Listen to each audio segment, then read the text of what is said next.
नमस्कार दोस्तों, जय एजुकेशन में एक बार आप सभी का फिर से स्वागत है। दोस्तों, कल हम लोगों ने मध्य प्रदेश का गठन पूरा किया था। मुझे आशा है आप लोगों ने उसे देखा, लाइक भी किया और सपोर्ट भी किया, और हम चाहते हैं इसी तरह से आप हमारा सपोर्ट करते रहिए, तो हम लोग आप लोगों को इसी तरह के अच्छे से अच्छे कंटेंट और अच्छे से अच्छे पढ़ाने का जो तरीका है उसी तरह से आपको डिफाइन करते रहें। तो दोस्तों, आज हम लेकर आए हैं मध्य प्रदेश की मानचित्र। क्या लेके आए हैं? मध्य प्रदेश का मानचित्र। इसमें हम देखेंगे मध्य प्रदेश की 52 जिलों की व्यवस्था कहाँ कहाँ कैसी है। तो आज हम वो देखने वाले हैं इस सीरीज में। तो चलिए दोस्तों, आज हम देखते हैं मध्य प्रदेश का मानचित्र। एक काम करिएगा आप लोग दोस्तों, इस वीडियो को देखने के बाद आप ब्लैंक मैप लाइएगा।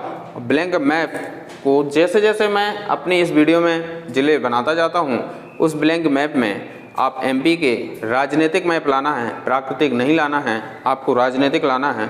उस राजनीतिक मैप में जैसे जैसे जिलों की व्यवस्था हैं आप उसमें एंट्री करते जाइएगा। इस तरह से आप 3 से 4 मैप भरिएगा, आपको पूरे मैप का नॉलेज हो जाएगा। और कहते हैं अगर आप मध्य प्रदेश की मैप का नॉलेज कर लेते हैं तो मध्य प्रदेश में आपकी पकड़ बहुत बेहतरीन तरीके से हो जाएगी। तो चलिए दोस्तों, शुरू करते हैं बिना देरी किए हुए। ठीक है, ये आपके सामने एक मध्य प्रदेश का मैप रखा है जो आपकी हेल्प के लिए रखा है। बाकी मैं हर मैप का जो हर डिस्ट्रिक्ट है मैं यहाँ बनाऊँगा। सिर्फ आपको यहाँ फोकस करना है कि मैं कौन सा ज़िला किसके बगल से कहाँ, उत्तर में है, दक्षिण में है, नीचे है, ऊपर है, जहाँ भी है वो देखते जाना है।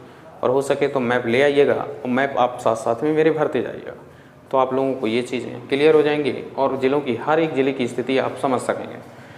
तो चलिए दोस्तों देखते हैं। तो सबसे पहले हम उत्तर में चलते हैं। ये मध्य भारत का पठार कहलाता है हमारे मध्य प्रदेश का। यहाँ चंबल का क्षेत्र भी कहलाता है। इसमें अगर देखें तो इस साइड ये वाला जो क्षेत्र है, ये एक ज़िला है यहाँ पर जिसका नाम है श्योपुर। क्या नाम है? यहाँ पर कौन सा ज़िला है? श्योपुर ज़िला है। श्योपुर के जस्ट बगल से आप जाएंगे, यहाँ पे आएंगे तो यहाँ पर आपको मिलेगा मुरैना ज़िला। ठीक है, मुरैना ज़िला। तो याद रखिएगा, श्योपुर ये वही ज़िला है जिसके लिए भारत सरकार ने जो गिर अभ्यारण्य में, गुजरात के गिर अभ्यारण्य में पाए जाने वाले जो एशियाई शेर हैं उनका संरक्षण यहाँ करने के लिए प्रस्तावित कर रखा है, और जिसे कमलनाथ जी ने 2018 में मध्य प्रदेश का 12वां राष्ट्रीय उद्यान भी घोषित कर दिया था, जिसका नाम है पालनपुर कुनो अभ्यारण्य, जिसे अब राष्ट्रीय उद्यान का दर्जा 2018 में दे दिया है। इसके बाद उसके जस्ट बगल से मुरैना जिला है। मुरैना वही जिला है जो सरसों का सबसे अधिक उत्पादन करता है। सरसों का सबसे अधिक उत्पादन करने वाला ये क्या है? आपका जिला है। इसके अलावा जो प्रदेश की जो सबसे पहले सीमेंट फैक्ट्री जो लगाई गई थी वो यही इसी ज़िले में मुरैना में लगाई गई थी। इसके अलावा उसके जस्ट बगल से देखते हैं तो एक ज़िला पड़ता है जिसका नाम है भिंड जिला। ये भिंड जिले की खास बात ये है कि यह मध्य प्रदेश का एक ऐसा ज़िला है जहाँ पर सबसे कम वर्षा होती है। मध्य प्रदेश का सबसे कम वर्षा वाला अगर कोई ज़िला पूछे आपसे तो आप क्या बताएंगे? कि भिंड जिला है जहाँ 55 सेंटीमीटर से भी कम वर्षा होती है। इसके अलावा इसके नीचे आते हैं तो यहाँ एक छोटा सा जिला जिसका नाम है दतिया। क्या नाम है? दतिया। ये दतिया, इसे लघु वृंदावन के नाम से जाना जाता है। क्या बोलते हैं इसे? लघु वृंदावन के नाम से जाना जाता है। कहा जाता है कि दतिया में जो दतिया का किला बना हुआ है वहाँ पर इसके किले के दरबार पर एक स्वर्ण अक्षरों में लिखा हुआ है, न्याय मुकुट का हीरा है। इसी शब्द को देखने के लिए लाखों सैलानी हर वर्ष यहाँ आते हैं, सिर्फ इतना देखने के लिए। न्याय मुकुट का हीरा है इस किले के बाहर दरवाजे पर लिखा हुआ है, और इसे क्या बोलते हैं? लघु वृंदावन के नाम से भी जाना जाता है। इसके अलावा यहाँ पर अगर देखें तो ग्वालियर जिला पड़ता है। कौन सा? ग्वालियर पड़ता है। ठीक है, ये ग्वालियर है। ग्वालियर के जस्ट नीचे आएंगे आप तो ये जो बड़ा सा जिला है ना, ये जो आपको बड़ा सा जिला दिख रहा है, ये है आपका शिवपुरी जिला। क्या है? शिवपुरी जिला। यही मध्य प्रदेश का सबसे पहला पर्यटन नगर घोषित किया गया था। पर्यटन नगर की अगर बात करें तो सबसे पहले किसे घोषित किया गया था? शिवपुरी में। और याद रखना, जो तात्या टोपे थे आपके क्रांतिकारी 1857 के, उन्हें जो फांसी दी गई थी वो इसी स्थान पर, इसी जिले पर दी गई थी। शिवपुरी में ही दी गई थी उन्हें। इसके बाद फिर आगे देखते हैं तो जैसे ही शिवपुरी के दक्षिण में आते हैं तो इसके दक्षिण में जैसे ही आते हैं तो दक्षिण में और क्या, इस साइड वाला जो जिला पड़ता है वो कौन सा जिला है? गुना जिला है। कौन सा? गुना जिला है। ये वह गुना जिला है जो सबसे ज़्यादा मध्य प्रदेश में धनिया का उत्पादन करता है। ठीक है। इसके अलावा इस गुना की खास बात यह है कि यहाँ से एक नदी निकलती है, सिंध नदी। इस नदी से, ये जिले से उद्गम नहीं होता, इस जिले से होकर निकलती है। तो याद रखिएगा, सिंध नदी एक ऐसी नदी है जो गुना जिले को 2 बराबर भागों में बांटने का काम करती है। तो याद रखना, ये पूछा जाता है कि गुना को 2 बराबर भागों में कौन सी नदी बांटती है? तो सिंध नदी। या ऐसा पूछा जाए कि सिंध नदी मध्य प्रदेश के किस जिले को 2 बराबर भागों में बांटती है? तो वो कौन सा जिला है? गुना जिला है। ठीक है, गुना जिला। इसके अलावा इधर देखते हैं उसके जस्ट पूर्व में गुना के, तो यहाँ पर एक जिला पड़ता है जिसका नाम है अशोकनगर। क्या नाम है? इसका नाम है अशोकनगर। ये अशोकनगर जिला वही जहाँ पर चंदेरी की साड़ियाँ प्रसिद्ध हैं, चंदेरी का किला स्थित है। ठीक है, चंदेरी का किला स्थित है। यहीं पर जौहर कुंड स्थित है। ठीक है, यहीं पर क्या है? जौहर कुंड स्थित है। यहीं पर नौखंडा महल स्थित है। यहीं की चंदेरी की साड़ियाँ प्रसिद्ध हैं। तो याद रखना, यहीं पर बैजू बावरा की समाधि भी स्थित है। ये वह जिला है अशोकनगर जिसे गुना से अलग करके बनाया गया था।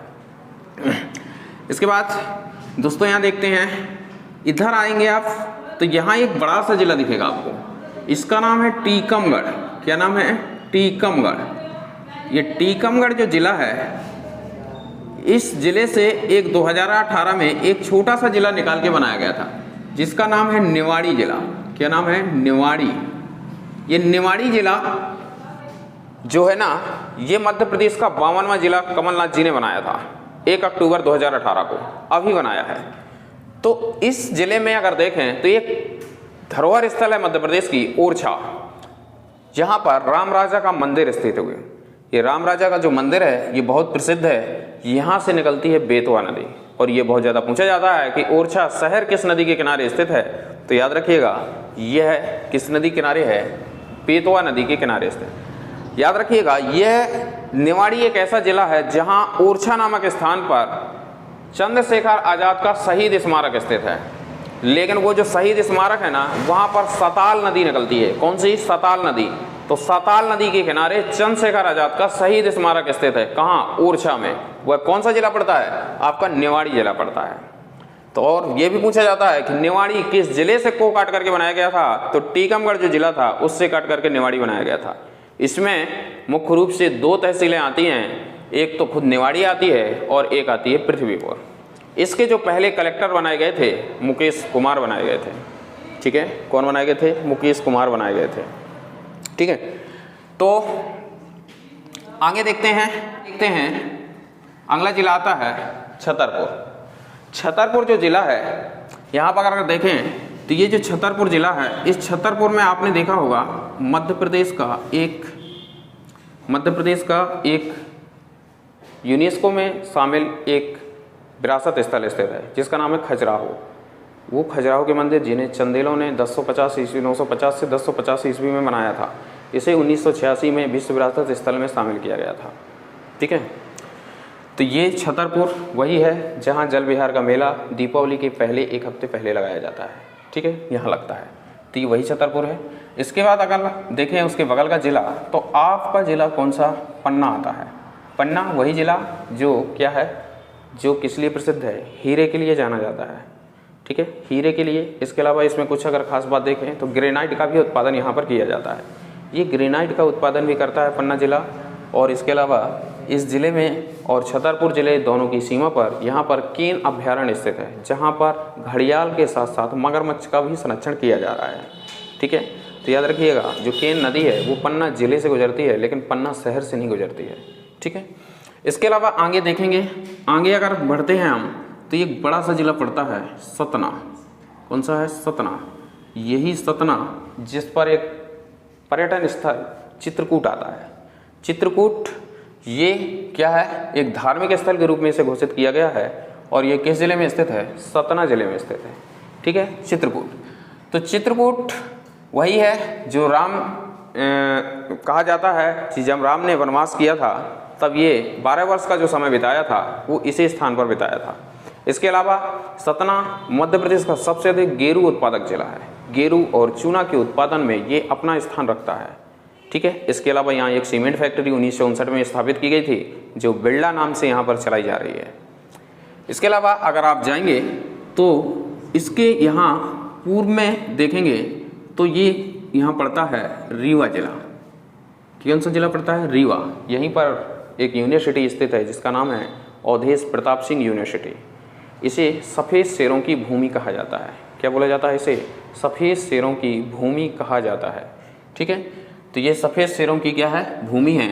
और इसमें अगर देखें तो मध्य प्रदेश का सबसे अधिक अलसी का उत्पादन अगर करने वाला कोई जिला है तो वो आपका कौन सा है? रीवा जिला है। इसके अलावा मध्य प्रदेश में सबसे ज़्यादा अगर कोई ग्रामीण जनसंख्या किसी जिले की है तो वो किसकी है? वो है रीवा जिले की। हमने देखा रीवा, रीवा को क्या देखा? मध्य प्रदेश का सबसे अधिक अलसी उत्पादन वाला जिला है। ठीक है, इसके अलावा आगे अगर देखते हैं तो यहाँ पर एक जिला पड़ता है जिसका नाम है सिंगरौली। क्या नाम है? सिंगरौली। सिंगरौली ये वही जिला है जो मध्य प्रदेश का 50वां जिला बनाया गया था। 24 मई 2008 को जो जिला बना था सिंगरौली, वो सीधी से अलग करके बनाया गया था। ठीक है, इसे क्या बोलते हैं? मध्य प्रदेश की ऊर्जा राजधानी बोलते हैं। यहीं पर 136 मीटर कोयले की परत मिली है मोटी। 136 मीटर मोटी कोयले की परत विश्व की दूसरी सबसे मोटी परत मिली है। कहाँ पर? सिंगरौली में। सिंगरौली में देश का 10% विद्युत का केवल उत्पादन करता है सिंगरौली। यहाँ की जो विद्युत है ना, वो उसकी सप्लाई गुजरात और दमन दीव दादरा नगर हवेली तक जाती है। ठीक है, कहाँ तक जाती है? दादरा नगर हवेली तक जाती है। तो इसलिए इसे मध्य प्रदेश की क्या बोला जाता है? ऊर्जा राजधानी बोला जाता है। क्या बोला जाता है? ऊर्जा राजधानी इसे कहा जाता है। इसके अलावा यहाँ पर अगर देखें ना तो ये छोटा सा एक जिला पड़ता है।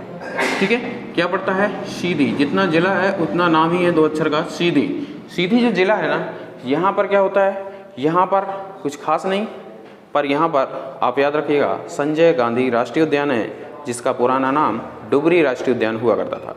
अब वहाँ पर वो कौन है? उसका बदल के नाम संजय गांधी राष्ट्रीय उद्यान कर दिया गया है। ठीक है, इसके बाद उसके दक्षिण में आते हैं तो यहाँ पर एक जिला पड़ता है जिसका नाम है कौन सा जिला? शहडोल जिला। कौन सा है? शहडोल जिला। ये शहडोल जो जिला है ना, ये शहडोल जिला में कोयले की सबसे बड़ी खदान है। क्या है? यहाँ कोयले की सबसे बड़ी खदान है। उसका नाम क्या है? सोहागपुर। सोहागपुर कोयले की सबसे बड़ी खदान कहाँ है? शहडोल में। इसके अलावा देखें तो शहडोल जिला में एक परियोजना स्थित है जिसे कहते हैं बाण सागर परियोजना। ये सोन नदी पर निर्मित परियोजना है और शहडोल के देवलोन नामक स्थान पर स्थित है। कौन से स्थान पे? देवलोन नामक स्थान पर। यहाँ पर विद्युत उत्पन्न की जा रही है इस बांध में। तो इसमें 3 यूनिट लगाई गई हैं। वो 3 यूनिट, एक 340 मेगावाट बनाई जा रही है, एक में 45 मेगावाट बनाई जा रही है और एक में फिर से 40 मेगावाट बनाई जा रही है। टोटल 425 मेगावाट इस बांध में क्या कर रही है? विद्युत का उत्पादन किया जा रहा है। ठीक है, और ये कहाँ स्थित है? यह परियोजना ये शहडोल में स्थित है, देवलोन नामक स्थान पर, जिसका नाम है बाण सागर परियोजना। यह नदी जो है ना, सोन नदी, ये 3 राज्यों में जाती है। तो 3 राज्यों में जाती है, वो कौन से हैं? मध्य प्रदेश, उत्तर प्रदेश और बिहार। तो याद रखिएगा बाण सागर परियोजना में भी 3 राज्य पार्टनरशिप किए हुए हैं। 3 राज्यों की संयुक्त परियोजना है। ठीक है, इसके जस्ट बगल से एक जिला पड़ता है। ठीक है, इसके जस्ट बगल से एक जिला पड़ता है जिसका नाम है उमरिया। क्या नाम है? उमरिया। उमरिया जिला ये वही जिला है जहां बांधवगढ़ राष्ट्रीय उद्यान स्थित है। मध्य प्रदेश का 32 पहाड़ियों से घिरा हुआ राष्ट्रीय उद्यान बांधवगढ़ राष्ट्रीय उद्यान यही है। कहाँ? उमरिया में। यही एक ऐसा राष्ट्रीय उद्यान है जहां बाघों का घनत्व सबसे अधिक है। प्रत्येक 8 किलोमीटर पर एक बाघ पाया जाता है इस राष्ट्रीय उद्यान में। ठीक है, 8 किलोमीटर पर एक बाघ मिलेगा आपको। सबसे ज़्यादा अगर बाघों का घनत्व अगर देखें ना तो उमरिया राष्ट्रीय उद्यान में। लेकिन अगर आपसे ये पूछ ले कि सबसे अधिक बाघों की संख्या किस राष्ट्रीय उद्यान में है तो कान्हा को लॉक करना है। लेकिन अगर घनत्व पूछ ले कि सबसे ज़्यादा घनत्व किस राष्ट्रीय उद्यान में है तो आपको बांधवगढ़ राष्ट्रीय उद्यान उमरिया को लॉक करना है। ठीक है, इसके अलावा अगर देखें तो इसके जस्ट शहडोल के नीचे आते हैं तो पड़ता है अनूपपुर। क्या पड़ता है? अनूपपुर। ये अनूपपुर जिला जो है ना, ये इसका एक स्थान है अमरकंटक। अमरकंटक को पवित्र नगर घोषित किया गया है, मध्य प्रदेश का पवित्र नगर। ये एक ऐसा स्थान है जहाँ अमरकंटक से 3 नदियों का उद्गम होता है, नर्मदा, सोन और जोहिला। ये 3 नदियों का उद्गम होता है और ये एक पवित्र स्थल के रूप में घोषित किया गया है मध्य प्रदेश का।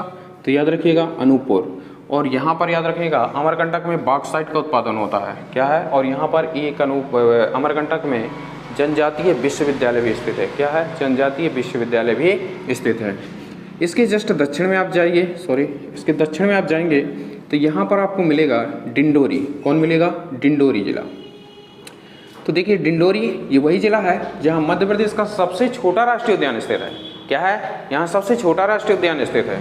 डिंडोरी एक ऐसा जिला है जहाँ सबसे छोटा राष्ट्रीय उद्यान, जिसका नाम है फांसी राष्ट्रीय उद्यान, ठीक है। इसका केवल क्षेत्रफल 0.27 वर्ग किलोमीटर क्षेत्रफल है। कितना है? 0.27 वर्ग किलोमीटर केवल इसका क्षेत्रफल है। और याद रखिएगा डिंडोरी एक ऐसा जिला है मध्य प्रदेश का जहाँ सबसे कम जनघनत्व है। जनघनत्व यानी कि 1 वर्ग किलोमीटर पर केवल 94 लोगों का जनघनत्व है। यहाँ पर सबसे कम जनघनत्व किसका है? डिंडोरी का, 94 वर्ग किलोमीटर, ठीक है। तो ये वही डिंडोरी है। इसके बाद उसके अगर नीचे आते हैं तो यहाँ पर पड़ता है मंडला जिला। कौन सा? मंडला। ये वही मंडला है, ये वही मंडला जिला है जहाँ मध्य प्रदेश का सबसे बड़ा राष्ट्रीय उद्यान कान्हा किसली राष्ट्रीय उद्यान स्थित है। कौन सा राष्ट्रीय उद्यान? यहाँ पे कान्हा किसली राष्ट्रीय उद्यान स्थित है, ठीक है। यह राष्ट्रीय उद्यान सबसे बड़ा राष्ट्रीय उद्यान है, ठीक है। यह मध्य प्रदेश का सबसे बड़ा राष्ट्रीय उद्यान है। 940 वर्ग किलोमीटर पर फैला हुआ यह क्या है? आपका राष्ट्रीय उद्यान है। इस बताया था इससे पहले। यहाँ पर क्या चलाई जा रही है? यहाँ पर अमेरिका के सहयोग से इंटरप्रिटेशन योजना चलाई जा रही है इस राष्ट्रीय उद्यान में, ठीक है। अब ये होती क्या है, कैसी चलाई जा रही है, इसको जब हम राष्ट्रीय उद्यान पढ़ेंगे ना MP में, तब हम वहाँ पर डिटेल से इसके बारे में चर्चा करेंगे, ठीक है। इसके अलावा अगर देखें तो मंडला एक बैगा चक क्षेत्र कहलाता है, ठीक है। मंडला बैगा चक क्षेत्र कहलाता है, ठीक है। इसके अलावा इसके दक्षिण में आप आते हैं तो एक जिला पड़ता है जिसका नाम है बालाघाट जिला। क्या नाम है? बालाघाट जिला। ये बालाघाट जिला वही जिला है जो मध्य प्रदेश का सबसे अधिक नक्सलाइट प्रभावित जिला कहलाता है। क्या कहलाता है? नक्सलाइट प्रभावित जिला कहलाता है, ठीक है। इस पर अगर देखें तो यह मध्य प्रदेश का सबसे अधिक धान उत्पादक जिला कहलाता है। क्या कहलाता है? धान उत्पादक जिला। और अगर सबसे अधिक इस पर वर्षा की बात करें, सबसे अधिक बारिश किस जिले में होती है, तो सबसे अधिक वर्षा भी प्राप्त करता है कौन सा जिला? बालाघाट ही। और सबसे अधिक चावल या धान का उत्पादन भी कौन करता है? आपका बालाघाट, ठीक है। इसके अलावा यहाँ पर एक प्रसिद्ध मंदिर है जिसका नाम है लांजी मंदिर। लांजी मंदिर क्या है? कहाँ स्थित है? किस जिले में? यहीं पर स्थित है। यहाँ मध्य प्रदेश का झींगा उत्पादन केंद्र स्थित है, ठीक है। बालाघाट में झींगा उत्पादन केंद्र स्थित है। और याद रखना मध्य प्रदेश का पहला पेपरलेस कार्यालय की अगर पूछे तो वो यहीं पर स्थित है, बालाघाट जिले में पेपरलेस कार्यालय, ठीक है। इसके जस्ट बगल में जैसे ही आते हैं तो एक समुद्री घोड़े की आकृति के आकार का एक जिला मिलता है। कौन सा? सिवनी जिला। याद रखिएगा ये क्वेश्चन पूछा गया था, मध्य प्रदेश के किस जिले की आकृति समुद्री घोड़े के समान है, तो ये सिवनी जिले की है, ठीक है। सिवनी जिला एक ऐसा जिला है जिसको अगर मैप में आप देखेंगे तो जैसा समुद्री घोड़ा होता है ना, उस प्रकार से इस जिले की आकृति बनी हुई है। इसके अलावा इसे याद रखिएगा, इसे मध्य प्रदेश का लखनऊ कहा जाता है। क्या कहा जाता है? इसे मध्य प्रदेश का लखनऊ कहा जाता है। क्यों कहा जाता है? कहा जाता है कि यहाँ जो इरी एक रेशम होता है, कौन सा? इरी एक रेशम होता है और उस रेशम का उत्पादन सबसे अधिक सिवनी जिला करता है। कहा जाता है लखनऊ के जो नवाब हुआ करते थे उनके जो कपड़ों के जो कोट होते थे वो इरी रेशम से बनाए जाते थे और उसका उत्पादन सबसे ज़्यादा मध्य प्रदेश में सिवनी जिले में होता है। इसलिए सिवनी को मध्य प्रदेश का क्या बोला जाता है? लखनऊ कहा जाता है, ठीक है दोस्तों। इसके बाद आगे देखते हैं। हाँ, एक खास बात और सुन लीजिए सिवनी की मावा बाटी बहुत प्रसिद्ध है। याद रखिएगा सिवनी की मावा बाटी बहुत प्रसिद्ध है। एक प्रकार का ये मीठा होता है जो यहाँ का क्या है? प्रसिद्ध है।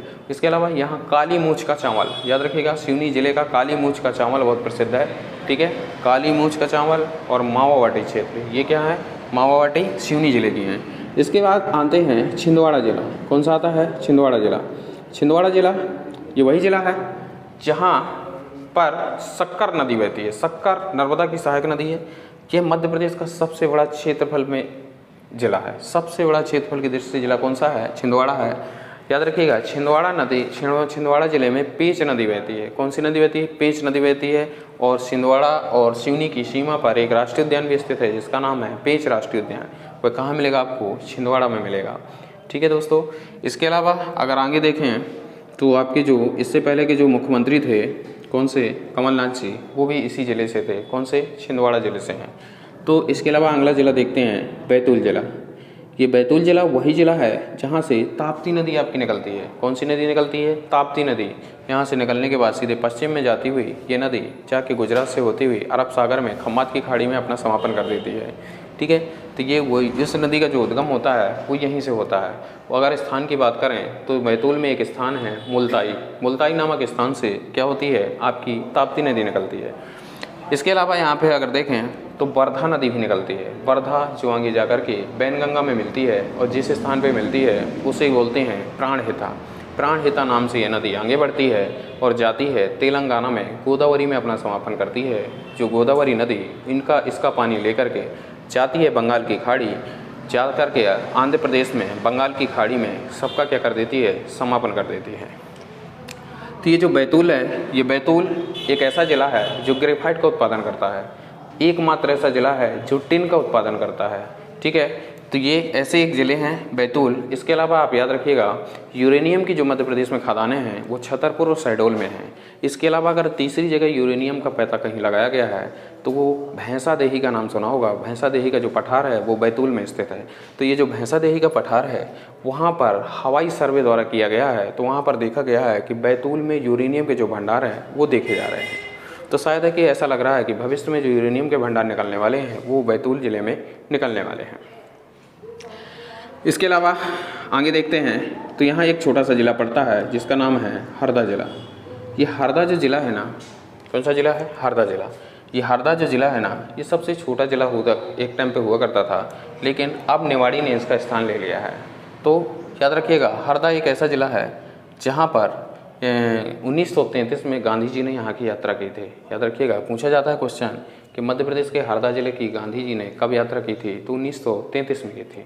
ठीक है, इसे कब बनाया गया था, तो इसे याद रखिएगा 1998 में जिला बनाया गया था, जो होशंगाबाद से अलग करके बनाया गया था। ठीक है, इसके अलावा आगे देखते हैं तो यहाँ आते हैं हम, तो नीचे में एक ज़िला है जिसका नाम है बुरहानपुर ज़िला। ये जो बुरहानपुर ज़िला है ना, ये मध्य प्रदेश का सबसे दक्षिणी सीमा पर स्थित जिला है। सबसे अगर ज़्यादा अधिक दक्षिणी सीमा पर मध्य प्रदेश की फैली है तो वो बुरहानपुर ज़िले की है। इसे दक्षिण का प्रवेश द्वार भी कहा जाता है। जब अकबर का यहाँ शासन चल रहा था तो अकबर ने जब अंतिम अपना अभियान किया था तो वो बुरहानपुर ज़िले में स्थित असीरगढ़ किले को जीता था। 1601 ईस्वी की बात है, उस टाइम पर यहाँ असीरगढ़ किला हुआ करता था। तो अंतिम अभियान उनका कौन सा था, असीरगढ़ का किला। उसने असीरगढ़ का किला 1601 में जीता था। इसके बाद फिर कोई उन्होंने दौरा या अभियान नहीं किया था। तो सबसे अंतिम अभियान की बात करें तो बुरहानपुर में स्थित असीरगढ़ का किला था। इसके अलावा बुरहानपुर ज़िले को अगर कहा जाए ना तो इसे गंजेड़ियों का स्वर्ग कहा जाता है। बुरहानपुर ज़िले को गंजेड़ियों का स्वर्ग कहा जाता है, यानी कि यहाँ पियक्कड़ ज़्यादा मिलेंगे आपको, यानी पीने वाले यहाँ ज़्यादा मिलेंगे।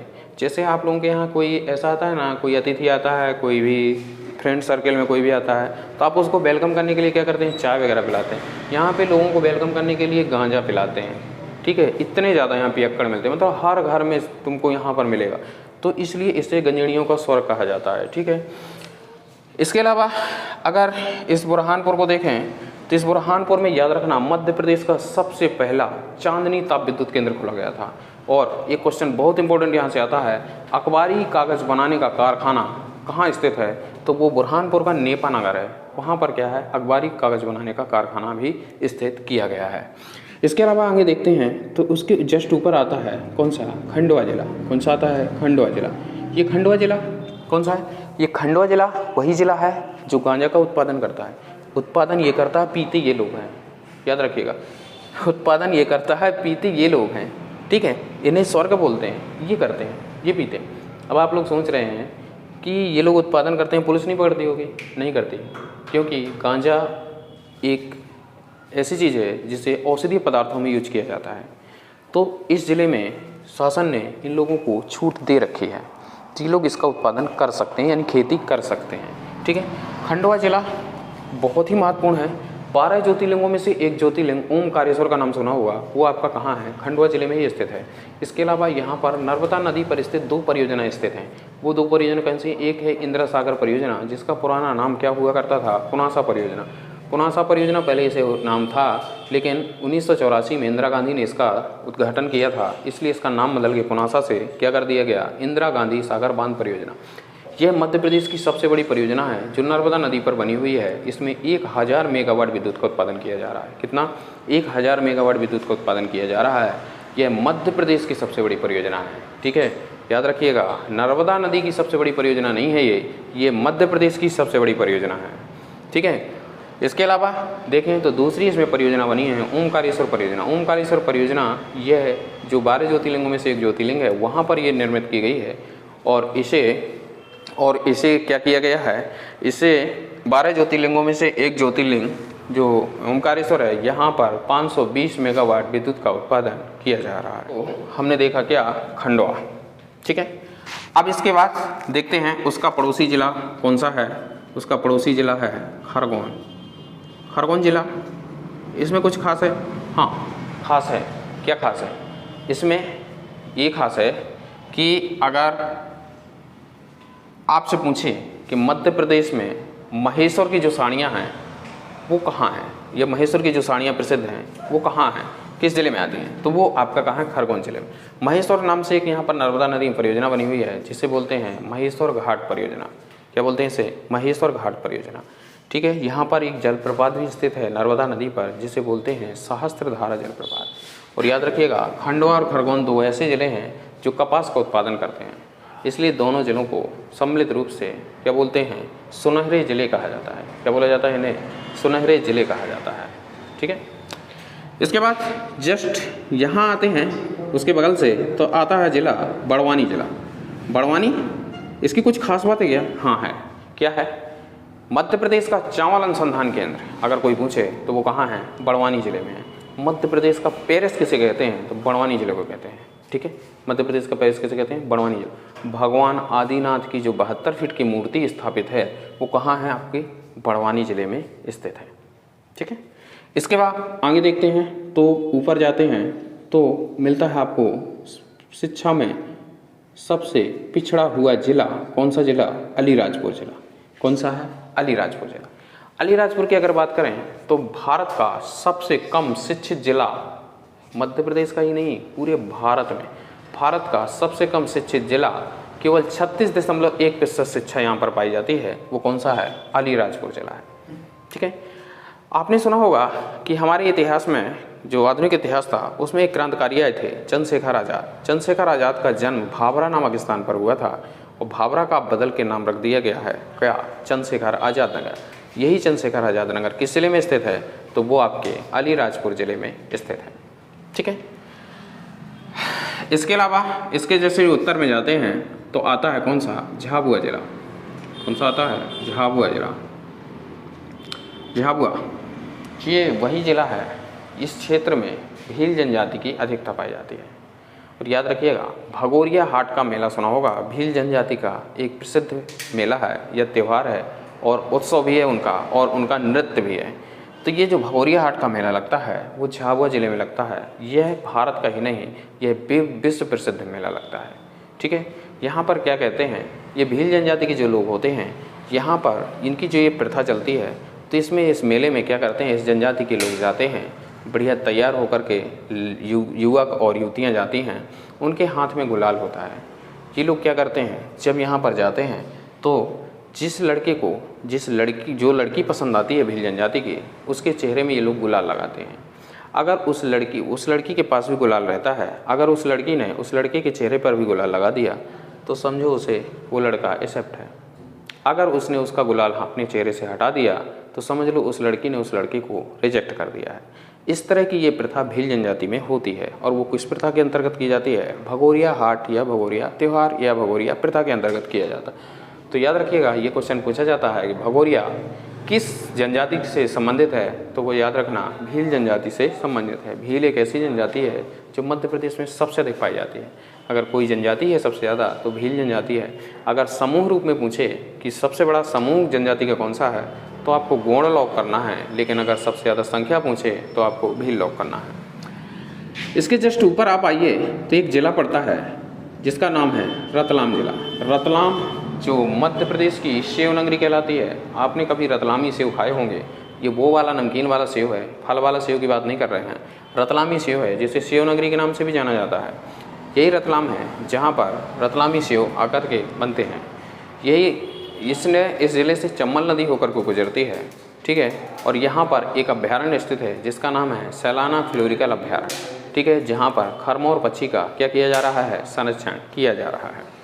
ठीक है, इसके जस्ट ऊपर आते हैं तो जैसे ही ऊपर आते हैं तो यहाँ पर आप देखते हैं मंदसौर जिला। मंदसौर जो जिला है ये क्या है? अफीम का उत्पादन करता है। कौन सा? अफीम का उत्पादन करता है। ठीक है, तो अफ़ीम का उत्पादन में अगर देखें तो पहले स्थान पे मंदसौर, और अगर दूसरा देखें तो थोड़ी मात्रा में नीमच भी इसका पड़ोसी जिला करता है। तो याद रखिएगा, अफ़ीम का उत्पादन करने में प्रथम स्थान पर मंदसौर है। और याद रखिएगा, मध्य प्रदेश की पहली जल विद्युत अगर परियोजना पूछी जाए तो वो कौन सी है? मंदसौर है। मंदसौर में गांधी सागर बांध परियोजना है, जो चंबल नदी पर निर्मित की गई है। ठीक है, तो ये आपके मंदसौर ज़िले की कहानी है। इसके अलावा उसके ऊपर जैसे ही आप जाते हैं तो ये आता है नीमच जिला। नीमच जो मंदसौर से अलग करके बनाया गया था 1998 में, जब अभी हम मध्य प्रदेश का गठन पढ़ रहे थे, उसमें हमने 1998 में बताया था ये ज़िला बना था नीमच, जिसे मंदसौर से अलग करके बनाया गया था। तो याद रखिएगा, यहाँ पर मध्य प्रदेश का गरीब बैंक स्थित है। अब यहाँ गरीब शब्द से मतलब ये नहीं है, यहाँ पर इसका मतलब ये है कि यहाँ पर जितने लोगों के खाते खोले जाते हैं वो BPL लोगों के खाते खोले जाते हैं। तो मध्य प्रदेश का जो गरीब बैंक है वो आपका यहीं स्थित है। इसके अलावा CRPF का ट्रेनिंग सेंटर भी आपके कहाँ स्थित है? नीमच में स्थित है। ठीक है, बाल कवि वैरागी की समाधि स्थल भी यहीं पर स्थित है। कहाँ? नीमच में। तो दोस्तों, आज का वीडियो या आज हम अपनी मैपिंग का यहीं तक रखते हैं, क्योंकि ये वीडियो बहुत बड़ा हो जाएगा। हमने जितने किनारे किनारे के ज़िले थे मैप में वो सब देख लिए हैं। अब हमारे मध्यवर्ती मध्य प्रदेश के ज़िले बचे हैं, जिसको हम अब अगली वीडियो में डिस्कस करेंगे। आप लोग इतना देखिए, इसको मैप में प्रैक्टिस करिए। कल की अगली वीडियो में हम बीच के जो ज़िले बाकी हैं उनको हम देख लेंगे। ठीक है दोस्तों, तो हमारा वीडियो ये पसंद आ रहा हो दोस्तों तो इसे लाइक और सब्सक्राइब करना है, और आगे भी लोगों को भेजना है जो मध्य प्रदेश एग्ज़ाम की वगैरह की तैयारी कर रहे हैं। उनके लिए ये वीडियो बहुत ही कारगर साबित होगा, बहुत ही काम का है, इसलिए उन्हें भी आगे बढ़ने का मौका दीजिए और वीडियो को भी आगे बढ़ाइए, और हमारे चैनल को सब्सक्राइब और सपोर्ट भी करते रहिए। तो मिलते हैं अगले वीडियो में, तब तक के लिए नमस्कार।